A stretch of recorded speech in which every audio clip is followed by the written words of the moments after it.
Morning. Happy New Year. Well, I guess it's afternoon now, isn't it? Happy New Year. Just a few things for my report.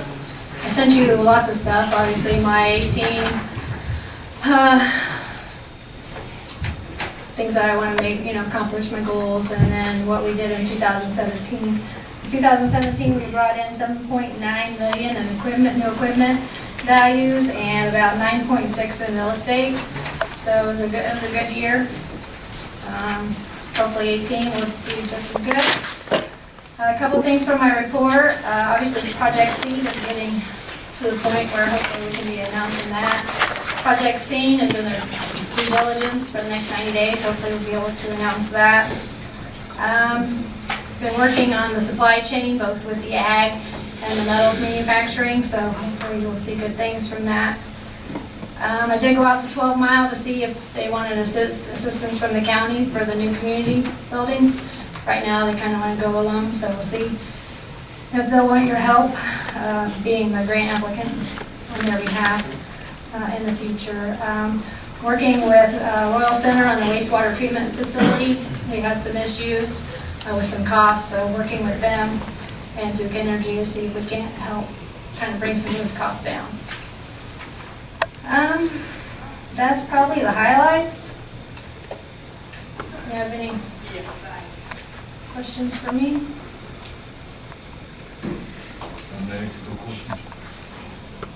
Thank you. Thank you. The health department. Mr. Randy? During the month of October or December, we had 8 immunization clinics. 137 patients were seen for 300. About 145 or 150. So anybody that wants to speak, please give your name and your address. I'm just going up. Good afternoon. Hi. My name is Matt Sherrick, and I'd like to have this put on public record today. That's why we give your name and address. It's on. I live at 2518 East County Road 525 North, Bethlehem Township, which is located in the middle of the proposed industrial rural side power plant. The mega structures that you're going to bombard us with and produce some electricity. I've lived in this county 40 years almost. And, it's a great community, but I'm deeply hurt and disturbed by some of the secretive decisions our community leaders could be bringing on to us. I'd like to provide you today with 30 more signatures from residents and landowners requesting an increase on setbacks. It brings a total of 1,345 citizens who are against current setbacks, that including all their family members. I'll make you, as we made you aware of the last meeting on the 18th of December, a group of concerned citizens has been formed. We're doing research on educating the people of Cass County on just how dangerous our current wind ordinance is. As I'm sure you're aware of now, we held a town hall meeting on the 28th, which was attended by 200 people. People are not backing down from fighting for their property rights, health, and safety. I'd like to thank Commissioner Anderson for showing up. Very appreciative. His willingness to attend is appreciated as well, received by the public. We'd like to continue our research and educate our neighbors and fellow community members all around us, as it appears that commissioners as a whole will continue to avoid discussions and provide no information on the project. Thank you. I have forms.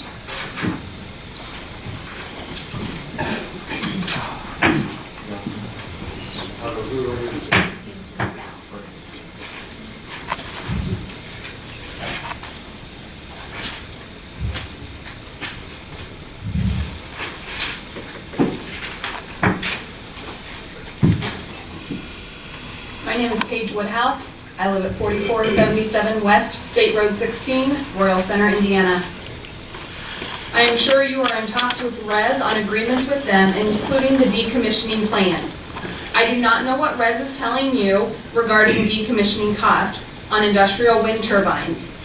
I am sure, like in Fulton County, the plan to pay for decommissioning in 25 or 30 years will be a bond, and that is not a very safe bet. Decommissioning money should always be put up front by the wind company and put into an interest accruing account that the county controls so that you can guarantee that that money will be there. The actual cost of decommissioning, according to actual estimates that I have from Michigan from 2016, is between $500,000 to $700,000. With a 3% escalation per year, the cost for decommissioning one industrial wind turbine will be approximately $1 million.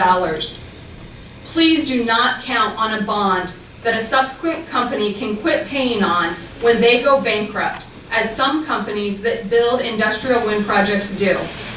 If a bond is not paid on, there goes your decommissioning money. The estimates I will leave you are from 2 different firms in the Midwest. I trust you have secured your own estimates for the entire cost of decommissioning a wind turbine and are not relying solely on RES to supply you with that information.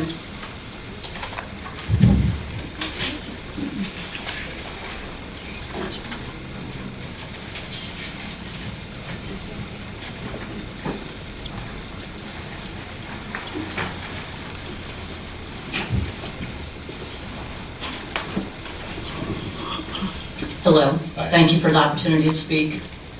I've changed some of what I'm going to say because of what's already been said before me. We don't need to repeat, but I want to thank Ralph Anderson for attending the meeting on the 28th of December. That's appreciated. He's taking the time and caring enough to actually attend himself. On the last commissioners meeting, which was December 18th, the commissioners were presented with the petition requesting a setback of 2,640 feet from the property line, not the residence of the neighbor or their own residence. And the petition at that time contained 1,309 signatures, and they've just given you another 40 or so. I know more have been collected. At this meeting, the commissioners were also given the book Paradise Destroyed, which is The Destruction of Rural Living by Greg Huebner. In the book, Huebner describes the devastation brought on by the commercial wind farms to his beloved South Dakota area. He describes it. The commissioners have also heard at that time several citizens opposing the construction of these in the county, and one for the wind turbines. I was extremely disappointed and actually disgusted the following day when I read the Ferris Tribune article, which was on the 19th, and Mr. Sailors quickly dismissed the 1,309 signatures and everything else that was presented at the meeting. And I'd like to quote out of the article, Cass County Commissioner President Jim Sailors repeated after Monday's meeting that there were no plans to revisit the county wind ordinance, especially boosting property line setbacks to 2,640 feet, which would essentially, in quotes, stop the project, and that would be unfair to the landowners in favor of the project. Mr. Sailors apparently does not want to revisit the issue, but the commissioners, I plead, you need to revisit this issue. We need to look again at the county wind ordinance. You guys need to concern yourselves with more than just the fairness to the landowners in favor of the project. The whole northern part of Cass County will be affected by this project. And not just the landowners in favor of the project. In fact, the entire citizenry of Cass County as a whole will be affected by this project. And mostly not in a good way. We need equitable zoning. The Cass County wind ordinance as it stands right now currently will allow trespass zoning. That means the non-participating landowners of the wind contract will be forced to donate their land without choice to the wind lease neighbor. without receiving compensation or actually any even kind of input in this. This is wrong. This is trespass zoning. Setbacks need to be longer. Setbacks need to be from a landowner's property line and not their residence. If this project goes through as written, we will be seeing great reduction in home values, health, safety will be diminished for those in the surrounding area, wildlife is disrupted, true farms, calling this a wind farm is actually ridiculous. These are industrial power plants, just one of them, let alone 150 of them. Grain and livestock will produce less for many reasons, which I don't have the time to go into here. The area will be populated not only by the wind turbines, but by all the workers, construction vehicles, etc., and all the official folks that come with it. The social fabric of the area will be torn apart. In fact, it is happening right now. Due to the opposing attitudes and the intrusion of these wind turbines on the property and the property values of the non-participating landowners.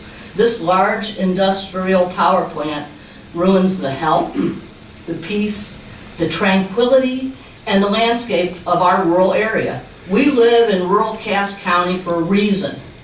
For the nature, for the peace, land, fresh air, less city, less ordinances. This is how country folk choose to live. You must revisit and revise this wind ordinance. You know, when it gets down to the nuts and bolts of it, we can talk about all the health, safety, etc. This is a giant wind money grab from the big wind companies. You know, they're money grabbing through federal subsidies, local subsidies, abatements, and the like. You know, Mother Goose said it best. Humpty Dumpty sat on a wall. Humpty Dumpty had a great fall. All the king's horses and all the king's men could not put Humpty together again. Once we start going down this wind turbine path, we will not be able to put the area back to which it was ever again. It'll be gone. You know, you may have already bought the dress. You may have already rented the reception hall. You already invited the guests. You can still cancel the wedding. It is not too late. So let us cut our losses.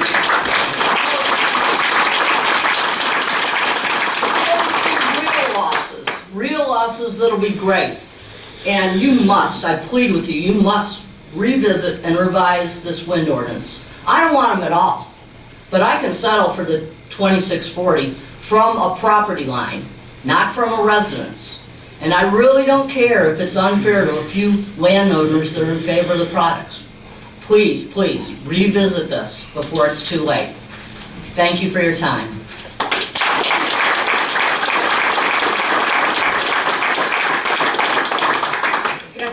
My name is Sarah Craig. I live at 5684 North, County Road 600 East. I pay my taxes, I vote, I obey the laws, and I want to raise my family in the country, in the home where I live now.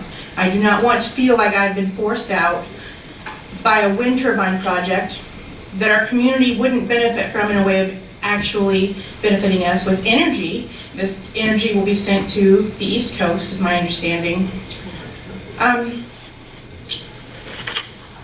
Because I pay taxes, I have found out that it's okay for me to ask if there's been a project development plan approval for this wind energy project. I don't know if you guys call it Project Breeze, Community Energy Wind, or Renewable Energy Systems. There's different names, it seems like, at different stages of it. I was recently told that I wouldn't see these from my house. The original, about 15 people that signed contracts with Community Energy Wind told me I would not see any wind turbines of hers from from my home. That was a lie. Every house to the north, south, and west of my home, from 600 to 25, is going to have wind turbines. Do you really think that I'm not going to notice 150, or however many I get in my area, 150, 660-foot tall wind turbines that could be even as tall as 820 feet. If you wonder where I get my information, I recommend you call the Indiana Department of Aviation, because they have to have large building structures for anything over 200 feet. I would like to know if there is a project development plan approval for this, because if so, I understand that the commissioners say that there is no, that we can't see it because we're the public and this is a business contract. Well, but before this is a business contract, these are people and the government that represent their local communities. You are representing us. You have a first and foremost responsibility to us. And if we ask for something, unless it has been sealed by the state or federal government, we deserve to see a copy of it. If there is a map of where these things could potentially go or where they will go, and I heard someone say that they already know where they're going to go and they're not going to be anywhere near my neighbor, Laura Redwick's home. If that's true, why can't we see it? Why can't, I'll ask your lawyer, why can't we see it? Is there a legal reason we cannot see these documents besides the fact that they've signed a contract with RES, if you have? And if you have it, in either way, you first and foremost are representatives. I want to know where they're going to go. I want to know if I need to put my home up for sale, because I am not going to wait for these large structures to be built around my home and find out if there will be health effects for my children who are 7 and 6 years old. And I want to stay in this community. I want to vote in this community. I want to be here. But I'm not willing to subject my family to the health risk that if you get on the internet and do a simple Google search or YouTube search, health problems follow these things wherever they go. And if these are going to be the largest wind turbines in the nation, not in the state, in the nation, at 660 feet tall on land, why wouldn't I think because they're bigger, there's going to be more problems? You know, we're putting lightning rods up all over the place. And if Fulton County has denied this, has shut this down in their county, and they had 133 they wanted to put there, I'm not stupid. I know they're going to try to put 133 more in Cass and Miami counties. I'm asking you to reconsider the setbacks. They're outdated. In 2008, when the original wind turbine company came into the community to solicit leaseholders, the tallest wind turbine in the entire nation was in Texas, and it was 345 feet tall. Now we are at 660 feet tall, possibly 820 feet tall. And the setback is the same now as it was then. It's outdated. Thank you.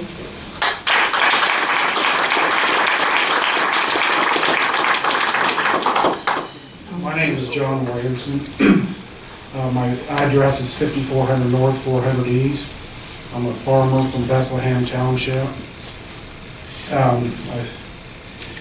There are many opponents and proponents of our proposed wind farm, and I've listened to and debated with them openly and privately since the end of harvest, and I've found that there has been much faulty information, reasoning. I decided to find a platform which shares the best available science and fact-based wind energy information that will enable our community to make the best possible decision. And I found that platform with Wind Exchange. The Wind Exchange purpose is to, 1, help us make wind development decisions, 2, understanding siting, permitting, setbacks, and installation processes, and 3, weigh the costs and benefits of wind energy. What are the benefits of wind energy? The study states very clearly that wind energy is cost competitive to other newly constructed power plants. Wind energy diversifies our national energy portfolio. Wind energy provides income to landowners, schools, the county, and other entities that depend on property tax revenue. And one of my personal favorites is that wind energy is inexhaustible, renewable energy with 0 emissions. Wind energy systems have a very low operating cost because unlike other energy sources, there are no associated fuel costs. Wind energy is deployed in all regions and is widely supported.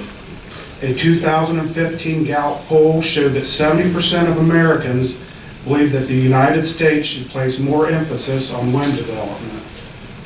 The study reviewed multiple peer-reviewed studies and determined the actual impact of wind energy development on property values. Statistical evidence shows that views of and a proximity to wind turbines do not have an adverse effect on post-construction property values.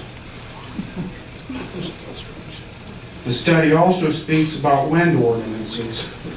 In fact, you can get on this website and see everybody's ordinances that has done one of these projects.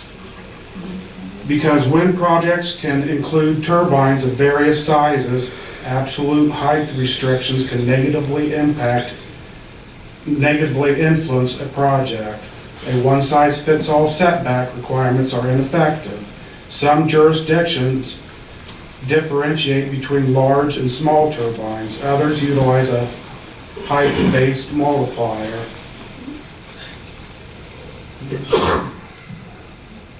Okay, another point I'd like to make is a lot of people are concerned about bird fatalities.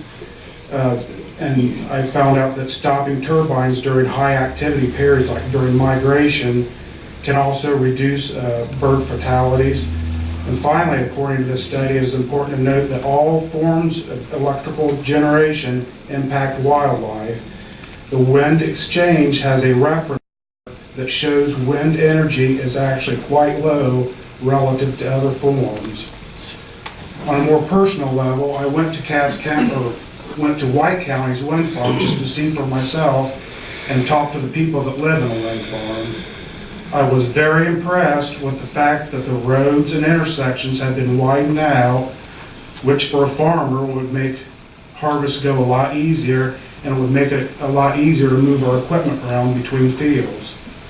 I purposely went on a windy day so I could hear how loud the turbines were. I parked within 500 feet of one and got out of my pickup without turning off the engine, and I could not hear the turbine over the engine. I talked to several people if there were any adverse effects to living in a wind farm, and other than one guy saying that he wished he had signed up, I heard nothing negative once you get used to it. There is, we'll get used to it. In conclusion, I'd like to challenge my anti-wind friends to come up with a better alternative source of revenue for the community. Nearly 4 weeks ago, I challenged them. I've yet to hear a better idea. Several of my... Hey, you guys need to be quiet, respect him, we listen to you, so be quiet. If you can't, leave. Several of my anti-wind friends have commented that I am only thinking of the almighty dollar, and I would say to them that it takes money to raise a family, it takes money to run a farm, it takes money to educate our children, it takes money to provide fire protection, to maintain and improve our roads, and the list can go on and on. So I leave you with this: until these anti-wind people come up with a better source of better alternative source of revenue, I would like you to keep moving forward with this wind farm project and make Res feel welcome, because this project offers a brighter future, in my opinion. Thank you.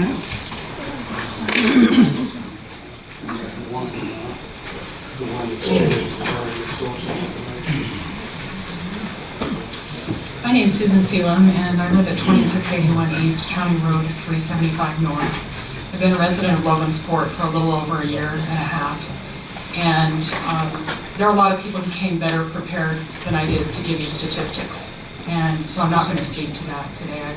I applaud the courage of the man who spoke in favor of this. I will never agree with the statistics that he quoted. But what I do want to speak to today is the issue of your role as commissioners. Okay, you may view your role as being administrators of the business of the county. I saw the great care that you took in opening the bids today about the roads and on making sure that things were handled properly. There are times in your role when administration is not the priority. The fabric of this community will be affected by this decision for a generation. People who came to Cass County because of the quality of life, who brought their children here like we did, to raise them in a quiet rural place, to start a business, to build a life, will leave. And that will be your responsibility, having made this decision in the way that you're doing it. When I talk to my teenagers about how to stand up for what they believe. We talk to them about doing things in the open, doing things with quiet, respectful, civil dialogue, not by making decisions in secret or not being willing to facilitate the fabric of this community deciding how to stop Cass County from being a dying community. There are economic problems that need to be solved here. A wind farm will not solve them. It will tear this community apart. And I would just encourage you to look beyond the economic issues to the issue of leadership that you face. And that requires doing something that hears both sides, allows both sides to hear one another, and then comes up with a decision. Even if you disagree with your constituents and think we're wrong, you have the obligation as leaders in this community to facilitate a dialogue that brings the community together. And that's all I have to say.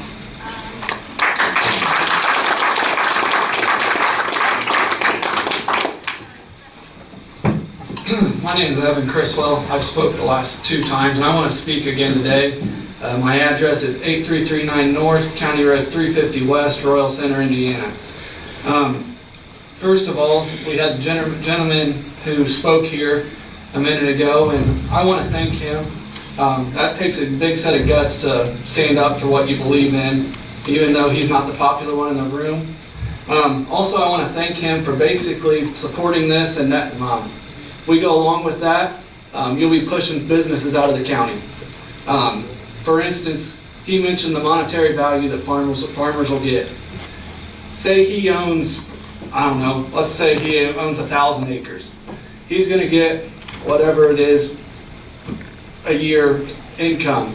A young guy as myself, how is he supposed to come in here as a farmer and try to expand in this community when you have a guy that's getting income off of that? You're going to push farmers out of the community. They're going to have to go farther away to get the stuff. I know you're still getting ground because the dirt guy's in here, but how are you going to help your next generation? That's what we're destroying by putting these wind turbines in, is the next generation. If you say I'm wrong, you look around Star City area, Idaville area, and there's farmers that come all the way over there from Chalmers to farm because they've been ran out of the area over there with the wind turbines.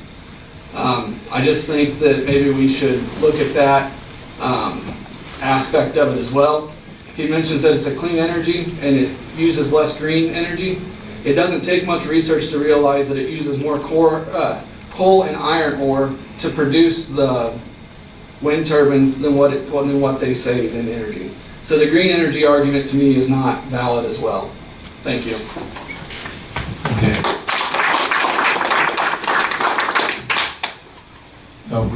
We do have a drainage board meeting that's advertised at 1:45. If you can make it in one minute, but I'm going to have to move to adjourn. My name is Judy Kellums. I live at 7285 West, 1000 South at Lucerne. And I would like it to be on public record that the people whose lives will be greatly affected by this WEPS project have been asking repeatedly for information and have been denied this information by the commissioners, Christy Householder and Aaron Shaver. In fact, they all refused to provide information when served with a Freedom of Information Act request, which is law. In fact, Christy actually contacted her own personal lawyer, who sent us a reply that said she would not be supplying us with any information because the FOIA was, quote, too general and too long of a time frame.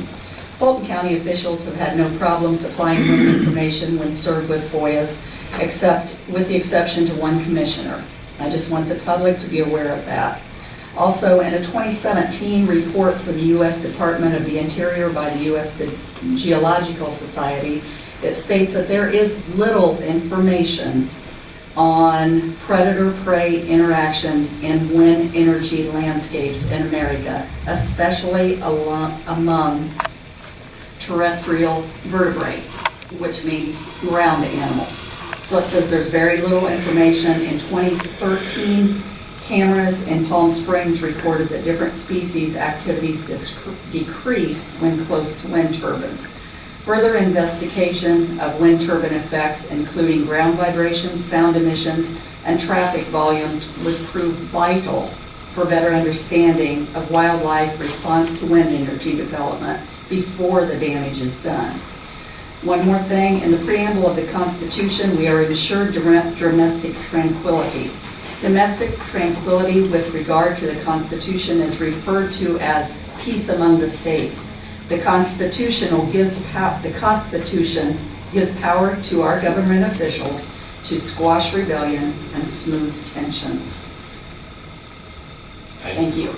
Motion to adjourn.